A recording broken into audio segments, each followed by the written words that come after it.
Welcome. In this video I'm going to be taking a look at this LCyindu electric tongue jack. So if you find this video helpful and you want to purchase one of these, I'll put a link to it in the description on Amazon, and if you use that link it helps me out a little bit and doesn't cost you anything extra. So this has a 3,500 pound lift capacity. I'm going to get this out of my bench here, we'll take a close-up look at it, and then we'll head out and we're going to install this on my trailer, which is a 2021 KZ E17 escape hatch. Okay, I got that out. Let's take a look at the instructions here. So this shows the different parts of the jack. You can pause and read through that.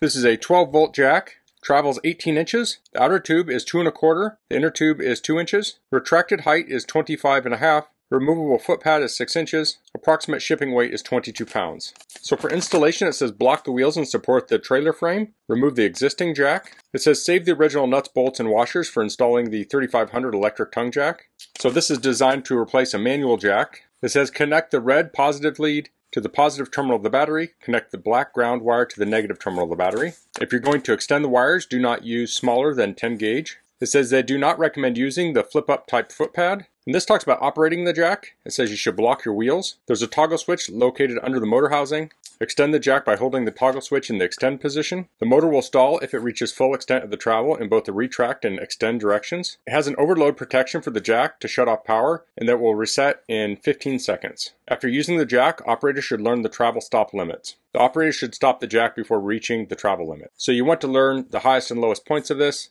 and then you more or less want to avoid them. So you retract the jack by holding the toggle switch in the retract position. This also has a manual backup operation. You remove the top cap. You insert the 11mm deep socket, which comes with this. You rotate the socket clockwise to retract, counterclockwise to extend. This talks about lubrication.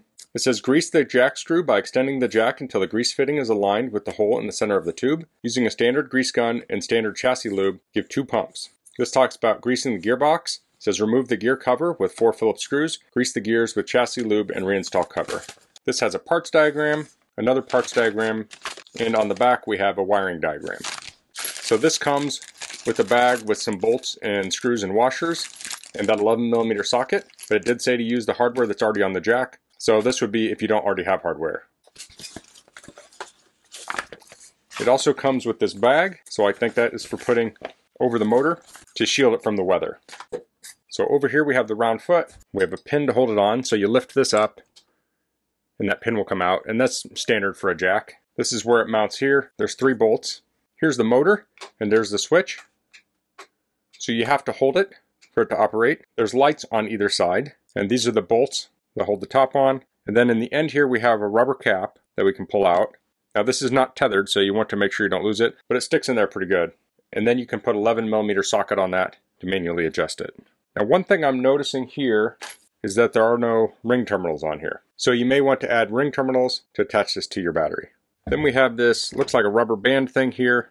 If we pull this back, there's access, and if you raise this to a certain height, there should be a grease zerk in there. So I don't know how long that's going to last. So you may need to put some tape or something around there. I think a silicone tape would be good around here, as I imagine the UV will probably break that down. My initial impressions of this is very robust looking. The motor housing is plastic, but this is metal here, and this is obviously metal. But this pump doesn't have like a fancy plastic shell around the whole thing like you see on a lot of electric tongue jacks. It's relatively bare bones. So let's head out to the camper and get this installed. Okay, so I'm out here at my camper. Here we have the current tongue jack, the manual one. It's currently in the lowest position. I'm going to raise this up and I'm going to put jack stands on either side. You could also attach this to your tow vehicle. There are a number of different ways to relieve the weight of the tongue jack.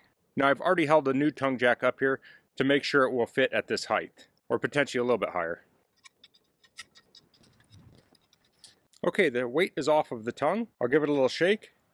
Feels very solid. So now I need to take out these 3 bolts. They're 9/16 or 14mm. So I have a 14mm, and I'm using a long extension. You could use a swivel or a 14mm wrench or something. And I'm using an impact to remove these.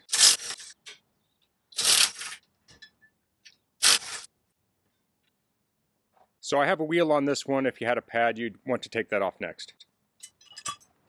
So I have the old tongue jack removed. I'm seeing a little rust in here, so I'll hit it with a little bit of fluid film. Now I want to take the foot off the new jack, and that is adjustable. I'll install this with the flat part forward.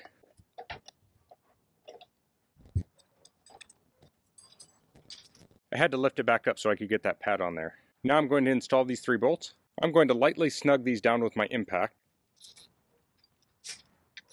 Now this didn't come with torque specs, but I was looking online and I found some places that mentioned using 15 to 20 foot-pounds, so I'm going to torque it to 20 foot-pounds.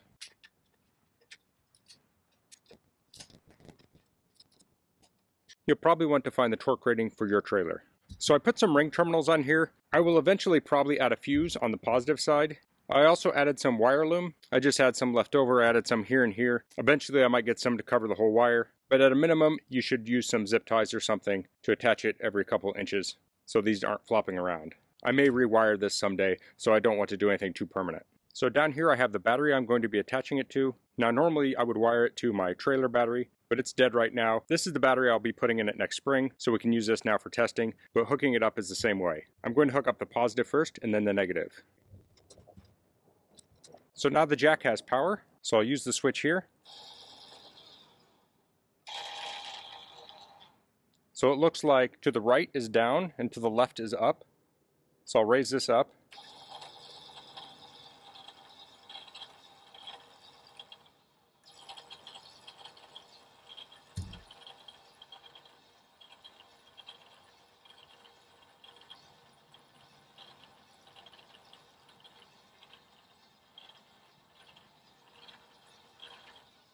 I'm going to get a little different angle here.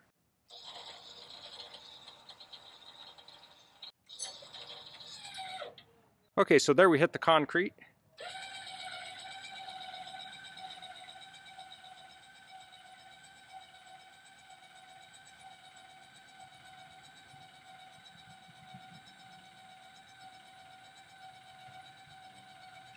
And that's probably about the height. I keep it at maybe a little bit higher, maybe a little lower. Now in the wintertime I lower this down to help drain the top. Now this also has lights. The switch is back here. We'll press the button and we have lights on either side.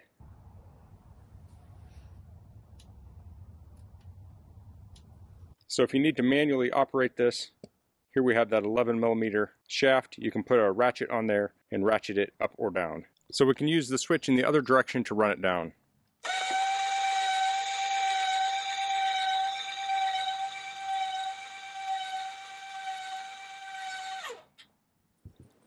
Okay, so I'm jumping to a couple months later. I didn't quite have time to finish the video the day I started this, but since the last video, I've redone the wiring, so I put it in the split loom, and I put zip ties around here, and I wired it into the positive block, and I've since installed a negative terminal block. So you can look to where your positive and negative are and connect it, because I've moved my battery inside now. I also added a 15 amp inline fuse on the positive. Now I currently have this very low. It might actually even go a little bit lower, but I'm going to run this until it goes all the way up. I'll probably speed the video up, but I'll put in the amount of time it took to raise it. So I'm currently about 6.5 inches from the ground, measured from the tongue.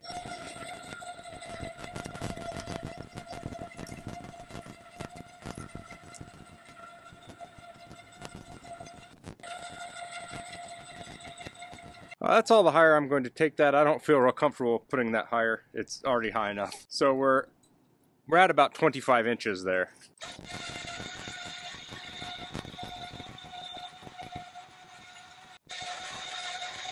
So I'll leave it right about there.